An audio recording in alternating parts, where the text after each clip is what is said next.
तो 2015 में जब प्रधानमंत्री नरेंद्र मोदी ने उनके उस दौरे के दौरान श्रीलंका, मॉरिशस और सेशल्स में वो जब गए, तब उन्होंने ये घोषणा की कि सागर हमारा विजन है इस इलाके के लिए। और इस इलाके का महत्व उन्होंने इसलिए कहा कि यहीं से व्यापार भारत का, चीन का और अन्य देशों का यहीं से जाता है। आयात निर्यात सब कुछ वहीं से होता है, एक्सपोर्ट इंपोर्ट, तेल का, मर्चेंडाइज एक्सपोर्ट्स जो भी है सब वहीं से आता है।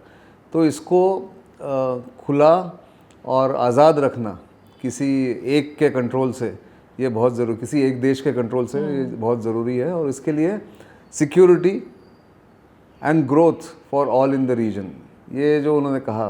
तो छोटे छोटे बहुत देश हैं इस इलाके में, आप देखिए Comoros, Madagascar, Seychelles, Mauritius, Maldives, Sri Lanka, आप जहाँ भी देखें ऐसे बहुत से देश हैं जो छोटे छोटे आइलैंड्स हैं, पर उनका महत्व इसलिए है कि उनके पास बहुत बड़ा EEZ है, इकोनॉमिक एक्सक्लूसिव इकोनॉमिक जोन है।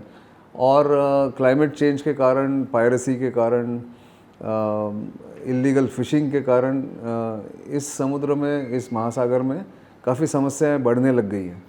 तो हर तरफ से ऑल राउंड एक उसका व्यू लेना ज़रूरी है, ऐसा उन्होंने कहा। और भारत क्योंकि एकमात्र ऐसा सागर है दुनिया में जो एक देश के नाम से जाना जाता है, इंडियन ओशन। बाकी कहीं भी आपको ऐसा सागर या महासागर नहीं मिलेगा जो किसी देश के नाम पे बना हुआ है। और भारत की जो भौगोलिक परिस्थिति है या भौगोलिक जो स्थान है, जोग्राफिकल कंस्ट्रक्ट है भारत का, वो इंडियन ओशन के लिए है। इंडियन ओशन में सबसे बड़ा देश भारत है।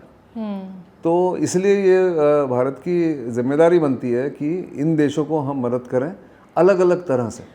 तो आपने रीजन जो कहा, in the region, what is the region exactly? तो ये रीजन जो है ये भारत के डेफिनेशन के मुताबिक अफ्रीका के पूर्वी तट से लेकर मलाक्का स्ट्रेट्स तक या साउथ चाइना सी तक, इंडियन ओशन जहाँ तक जाता है। इंडियन ओशन वैसे ऑस्ट्रेलिया के पश्चिमी तट तक जाता है जी। तो ऑस्ट्रेलिया भी अपने आप को कभी इंडियन ओशन पावर कहता है। तो भारत का ये कहना है कि हमारा जो एरिया ऑफ इंटरेस्ट है वो ये है, पूर्वी तट से अफ्रीका के मलाक्का स्ट्रेट्स तक।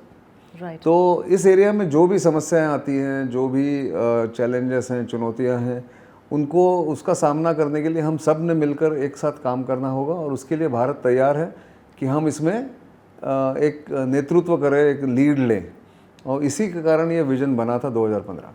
और ये अभी भी the vision remains the same? Vision remains the same. In fact vision के इसमें काफ़ी पहलू जो हैं, काफ़ी आयाम उसमें बदल गए हैं या बदले नहीं है, उसको इवॉल्व हो गए हैं या फिर उसको ट्वीक किया गया है। जैसे इसी विजन से एक सिक्योरिटी की अगर बात करें तो कोलंबो सिक्योरिटी कॉन्क्लेव इस विजन से ही उभरा है।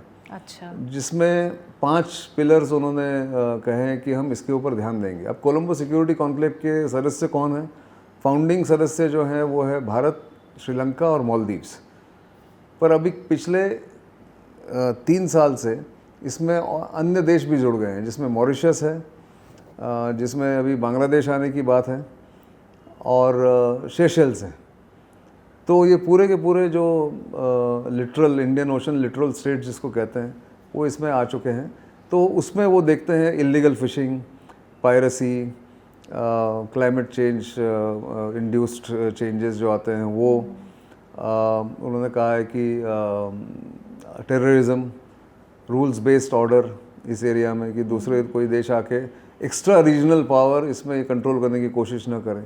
ऐसे ड्रग्स ट्रैफिकिंग, ये 5 बड़े बड़े जो यहाँ पे उद्देश्य हैं उनके, इसके ऊपर कंट्रोल रखने के लिए, इसके ऊपर ध्यान रखने के लिए कोलंबो सिक्योरिटी कॉन्क्लेव की स्थापना की गई है। इसका सेक्रेटरीट बनेगा कोलंबो में और भारत इसको मदद करेगा अन्य देशों के साथ।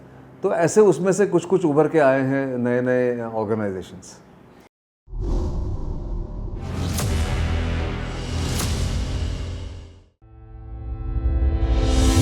Our borders, a symbol of strength, guarded by our brave warriors. As the proverb goes, armor strengthens the greatest warrior. A1's fences are that armor for the armed forces.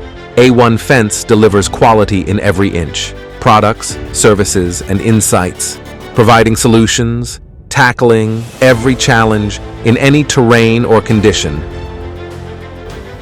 A1 Fence, securing our borders silently.